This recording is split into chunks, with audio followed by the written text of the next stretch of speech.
Hello, good afternoon, Minu. How are you? Am I audible to you? Can you hear me? Yes, sir. एक second just मैं headphone लगाती हूँ sir. No problem, no problem. Take your time. Good afternoon, sir. Good afternoon. Yes, Minu, right? Yes, sir. Okay, fine. Minu, I just want a brief introduction of you. Like, what is your education background? You belongs to which place? And since when you are preparing CBSE, and which year you are planning to give the exam? Like in 2021 or 2022? Okay sir, actually मैंने firstly diploma किया था mechanical से from Ambala, government polytechnic Ambala city. After that मैंने BTech complete किया from Gurgaon institute of management and mechanical से. And then मैंने teach किया है फिजिक्स. उसके बाद मैंने 2017 में मैंने आईईएस प्लान किया था पहले. फर्स्टली मैंने आईईएस प्रिपेयर किया है. तो आईईएस में मैकेनिकल की सीट. हाँ जी, आईईएस का मैंने एग्जाम दिया था. मैंने प्री भी निकाला था सर उस टाइम. तो सर फिर डे बाय डे मतलब हर साल मैकेनिकल की सीटें बहुत कम होती जा रही थी आईईएस में. तो फिर मैंने आईएएस की साइड मूव ऑन किया है. तो अभी मैं 2 इयर्स से प्रिपेयर कर रही हूँ. एक्चुअली फर्स्ट टाइम मैंने प्रीलिम्स निकाला भी है, तो सेकंड टाइम अभी दिया था मैंने, उस टाइम नहीं निकला. ये मेरा थर्ड अटेम्प्ट होगा सर. ओके, तो इन 2018 यू क्वालिफाइड. सो 2019 आपने क्वालिफाई किया था, 2020 में आपने 19. Yes yes. Okay fine. Yes sir. Okay fine. तो फिर अब 2000 आपने जो 19 में मेंस एग्जाम दिया था, तो उसमें आप क्वालिफाई नहीं कर पाए मेंस एग्जाम में? क्या कह रहे हो सर? 2019 मेंस एग्जाम आप क्वालिफाई नहीं कर पाए, right? No no sir. Okay. And 2020 का अगेन प्रीलिम्स आपने दिया, ये भी आपका नहीं हो पाया. ठीक है, कोई प्रॉब्लम नहीं हुआ सर. ठीक है. तो आपने प्रिपरेशन कैसे किया था? मतलब खुद से प्रिपरेशन किया था और हैव यू सर मैंने सेल्फ स्टडी ही की थी सर. तो आपने कोई कोचिंग इंस्टीट्यूट वगैरह कोई ज्वाइन नहीं किया था? नो सर, मैंने आईईएस के लिए मेडिजी ज्वाइन किया था. बट मैंने यूपीएससी सिविल सर्विस के लिए कोई कोचिंग सेंटर ज्वाइन नहीं किया. Very good. कोई जरूरत भी नहीं है आपको ज्वाइन करने के लिए. तो इसका मतलब ये है कि आपने क्वालिफाई किया था 2019 में, तो इसका मतलब you have the potential to qualify this exam. तो आपने एनालाइज किया था कि मतलब 2018 में क्या हुआ था कि किस वजह से आप क्वालिफाई नहीं कर पाए? Did you analyse yourself like what where did you like went wrong, और कहां गलती हो गई थी आपकी? 2019 की prelims. We will talk about mains later, but we will focus about prelims. Sir मैं सीरियसली बताती हूँ, मैंने 2019 में मतलब मेरा इतना कोई फोकस नहीं था, क्योंकि मेरा उस टाइम पे आईईएस ही चल रहा था. लेकिन ऐसा है कि करंट अफेयर वगैरह के अपडेट में मैं रहती थी. तो 2019 में मैंने जस्ट बस अपने आप को ही चेक करने के लिए कि मैं क्या कर सकती हूँ क्या नहीं. हाँ, मैंने 3 to 4 मंथ जरूर स्टडी की थी. फैब में मैंने स्टडी स्टार्ट की थी. तो फैब से लेके मई तक मैंने जरूर प्रिपरेशन की थी. तो वो उस टाइम मेरा हो गया था, और मेंस मेरा इसीलिए नहीं हो पाया शायद उस टाइम, क्योंकि मुझे पता ही नहीं था उस टाइम पे एक्चुअली कुछ भी. हाँ जी. तो कोई प्रिपरेशन ही नहीं थी उस टाइम पे सर. 2020 में पता ही नहीं सर क्या हुआ, और मुझे एक्चुअली अभी तक ये भी नहीं पता लग पा रहा है कि रहा कहाँ से है प्रीलिम्स. मुझे ये भी नहीं पता लग पा रहा. मैं आपको ये बताता हूँ क्योंकि सीटेट. तो फिर आपने शायद 2020 में सीरियसली प्रिपेयर करके आपने एग्जाम दिया था? बिल्कुल सीरियसली प्रिपेयर करके ही मैंने एग्जाम दिया था. यही प्रॉब्लम है कि जब आपने 2019 में बगैर पढ़ाई के जब एग्जाम दिए थे, तो उस समय में आपने ना without any pressure, without any without following into trap into the material coaching institute, वो आपने दिया था, तो आप क्वालिफाई कर रहे थे. वही तो मैं मतलब बता रहा हूँ. बार-बार मैं यही हमेशा अपने स्टूडेंट्स को या जो प्रिपरेशन करने को बताता रहता हूँ कि यूपीएससी एग्जाम बहुत आसान है जब आप उसको सीरियसली प्रिपेयर करने के बाद. सीरियसली मतलब जब आप when you try to read whatever is available in the market, why what the other students are making, or why the many जो कोचिंग पोर्टल हैं या मटेरियल बहुत सारा अवेलेबल होता है, उसको जब आप पढ़ना शुरू कर देते हो ना, you make it complicated by yourself. आप खुद से अगर आप करोगे ना, बगैर अगर ज्यादा पढ़ाई किए, आई ऑलवेज बिलीव कि यूपीएससी को क्वालिफाई करने के लिए ज्यादा पढ़ाई करने की जरूरत नहीं है। जितना आप ज्यादा पढ़ाई करोगे उतना आप उस ट्रैप में फंसते जाओगे। That is the most important thing to understand now, ठीक है। तो अभी ठीक है, मुझे समझ में आ गया कि आप बगैर पढ़ाई किए कर सकते हो। बस आपको क्या करना है कि ये 2020 का अभी का जो प्रीलिम्स का जो एग्जाम है उसमें मैं आपको बताऊंगा कि आपको क्या नहीं पढ़ना है, वो मैं बताऊंगा।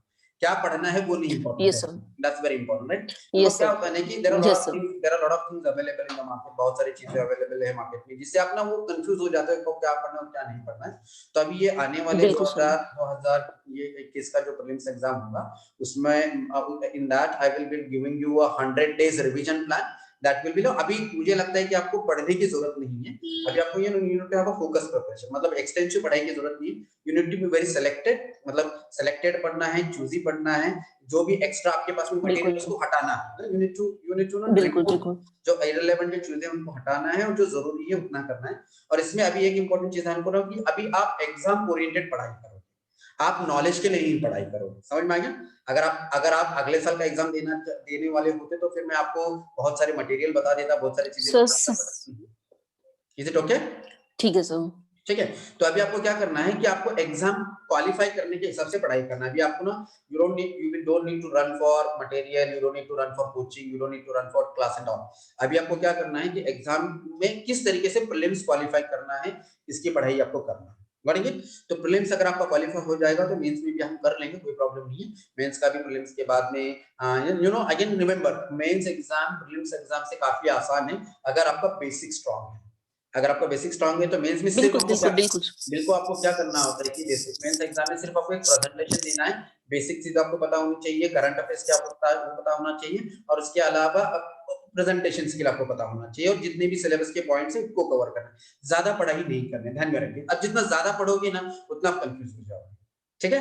तो ये चीज ध्यान में रखिए। तो अभी what will we do today evening, no आप what I am planning to do now कि अभी आपका जो प्रीलिम्स एग्जाम का जो हम एनालिसिस करेंगे। एनालिसिस मतलब क्या कि अभी जब जून में एग्जाम होने वाला है तो करंट अफेयर्स में पिछले 2-3 साल से एक बहुत इंपॉर्टेंट चीज है कि for qualifying UPSC exam is very important to understand the recent trend in the exam. Recent trend मतलब क्या कि एग्जाम में पिछले 2-3 साल से किस तरीके के क्वेश्चन पूछे जा रहे हैं, कौन से एरिया पे क्वेश्चन पूछे जा रहे हैं, और उसके अलावा कौन से सोर्सेज से पूछे जा रहे हैं, ये पता होना जरूरी है।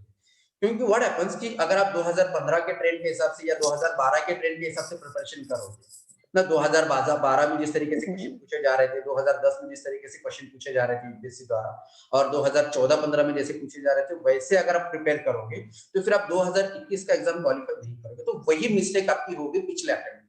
पिछले अटेम्प्ट में क्या हो गया कि व्हाटएवर यू हैव रेड, आपने जो चीजें आपने पढ़ी थी वो 2020 के ट्रेंड के हिसाब से नहीं थी, जो भी मार्केट में अवेलेबल था आप उसको पढ़ते चले गए, तो इससे आपका बेसिक से फोकस चला गया। तो अभी हम क्या करेंगे कि ये आने वाले 10-15 दिन में हम 2017, 18, 19 या 18, 19, 20, 18, 19, 20 इन 3 साल में यूपीएससी ने हर सब्जेक्ट में करंट अफेयर्स में कौन से एरिया पे क्वेश्चन पूछा है और कैसे क्वेश्चन पूछा है, और हिस्ट्री में कौन से एरिया पे क्वेश्चन पूछा और कैसे क्वेश्चन पूछा है, और पॉलिटी में किस एरिया से क्वेश्चन पूछा और कैसे क्वेश्चन पूछा है। और इससे हम क्या करेंगे, we will decide the areas. No question तो रिपीट नहीं होंगे, there will be no repetition of question in the exam, but you know the areas are, yes sir, बिल्कुल। उसमें क्या हो जाता है कि यूपीएससी ना जो कुछ टॉपिक्स हैं, कुछ एरियाज हैं, उसके ऊपर लगातार रिपीटेड क्वेश्चन पूछता रहता है, तो उससे हम प्रेडिक्ट करेंगे कि पिछले साल यूपीएससी ने इस साल ये ऐसा क्वेश्चन पूछा था, तो इस साल ये क्वेश्चन पूछ सकते हैं। तो in this way we will be having a focused preparation. Got it? So today evening I am going to start the current affairs वाला हम क्वेश्चन पेपर एनालिसिस आज से शुरू करने वाले हैं। प्रीलिम्स ओरिएंटेड हमारा रिवीजन अभी शुरू होगा, आज से शुरू होने वाला है। तो हम शुरुआत के 3-4 दिन में भी आज आज हम 18 का क्वेश्चन पेपर देंगे, कल 19 का देखेंगे और परसों 20 का देखेंगे। 3 दिन में हमें पता चल जाएगा कि एग्जैक्टली करंट अफेयर्स में हमें करना क्या है। उसके अलावा और क्या होता है ना कि there are lot of material like PT 365 है, आपने शायद पढ़ा होगा लास्ट ईयर, या फिर विजन का बहुत सारा करंट अफेयर्स का मटेरियल है जो मार्केट में अवेलेबल होता है। तो उसमें से UPSC nowadays UPSC is not asking question from those material. वो जो पॉपुलर जो मटेरियल है यूपीएससी का जो मार्केट में अवेलेबल है, उससे यूपीएससी ने क्वेश्चन पूछना बंद कर चुका है। तो ये यस सर, बिल्कुल एग्जैक्टली, ये अभी तक बहुत सारे कम लोग बंद कर दिया सर। हाँ, तो ये बिल्कुल सर, ये जितना आपको जल्दी समझ में आ जाएगा, विजन से तो कोई क्वेश्चन था ही नहीं सर, शायद एक ही क्वेश्चन था विजन वाले जो मटेरियल था हमारे पास, तो उसमें से सिर्फ ओनली एक ही क्वेश्चन पूछा गया था और I will tell you, वो एक जो बाकी कोई क्वेश्चन जो है क्वेश्चन ना, था नहीं। हाँ, तो वो जो एक क्वेश्चन जो है ना, आप मुझे लगता है कि वो बगैर विजन के नोट्स पढ़े हुए भी आप निकाल सकते हैं, उसके लिए आपको विजन के नोट्स पढ़ने की जरूरत भी नहीं, राइट? तो ऐसे भी नहीं है कि बिल्कुल वो बिल्कुल सर, बिल्कुल ऐसे है, तो जरूरत नहीं थी सर। जरूरत यस, नहीं, तो वही तो मैं बता रहा हूँ। तो अभी हम क्या करेंगे, 18, 19, 20 का क्वेश्चन पेपर एनालिसिस करेंगे।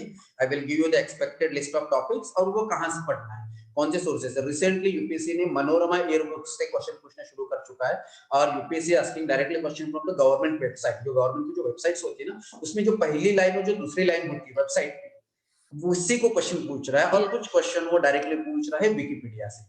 तो कौन से टॉपिक्स में विकिपीडिया से क्वेश्चन पूछ रहा है, कौन से टॉपिक से वो मनोरमा ईयरबुक से क्वेश्चन पूछ रहा है, और कौन से टॉपिक से वो गवर्नमेंट वेबसाइट से क्वेश्चन पूछ रहा है, इसको हम एनालाइज करेंगे। बिकॉज यूपीएससी ये चाहता है कि आप पिछले 2-3 साल के क्वेश्चन पेपर एनालिसिस करो, और फिर अपना सोर्स डिसाइड करो। जो मार्केट में अवेलेबल है उसको नहीं करना है। Getting it?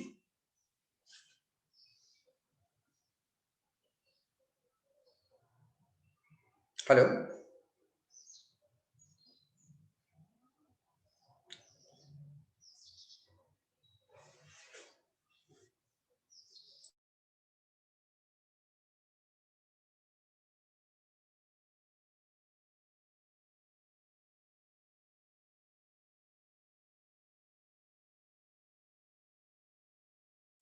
हेलो,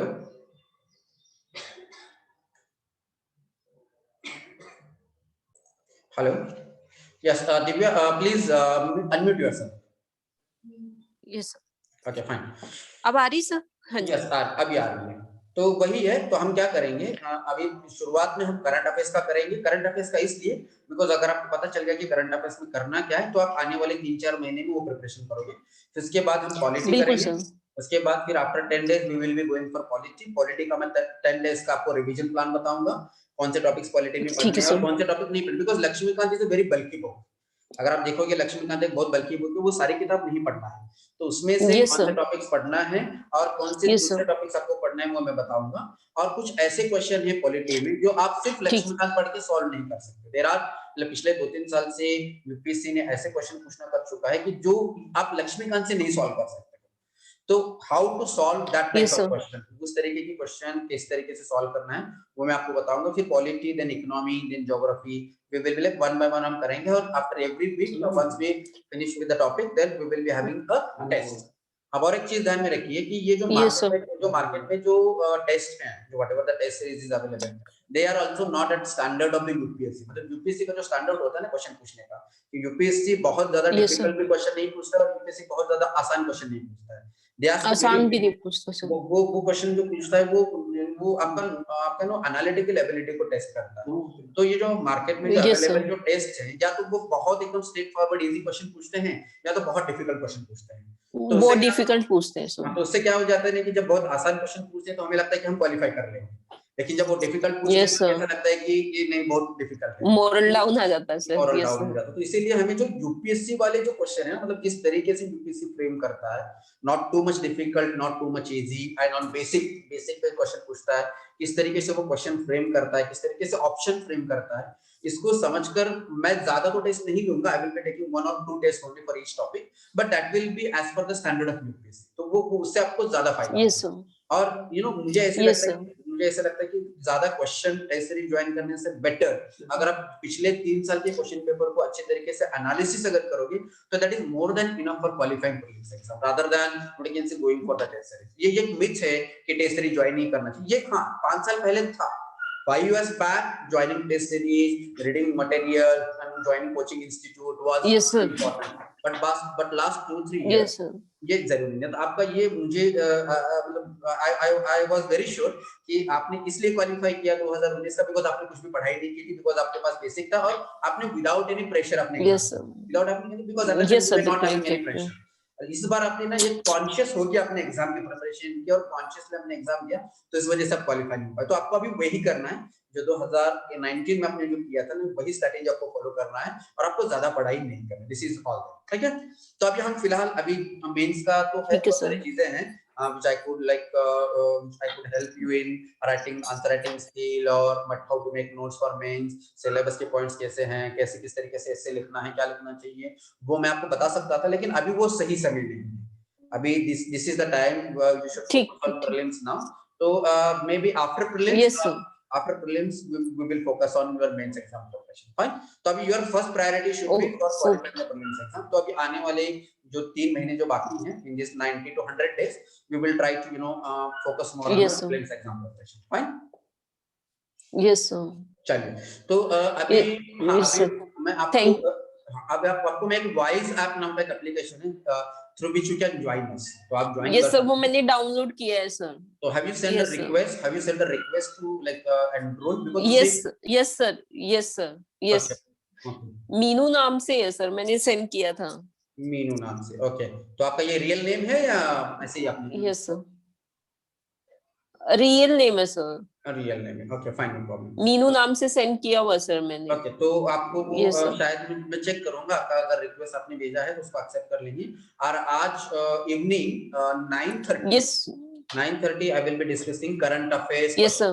17, 18, 19 हम current affairs वाला करेंगे. आप लाइव सेशन ज्वाइन कर लीजिए. Every day okay, sir. I want to work 1 hour in a day. And उसके अलावा हम हिस्ट्री भी डिस्कस कर रहे हैं. अगर आपको हिस्ट्री रिवीजन करना है तो आप साइमल्टेनियसली 8 to 9 yes, sir. आप हिस्ट्री भी ज्वाइन कर सकते हैं.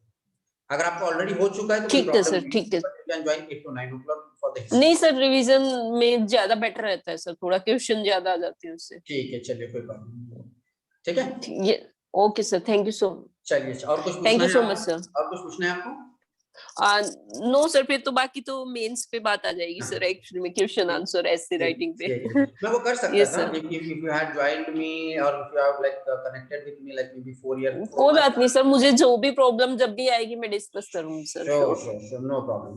ठीक है, चलिए. यस सर, ठीक है sir, thank you so much sir. Please join today at 9:30. Yes sir, बिल्कुल sir, sure sir. Thank you so much sir.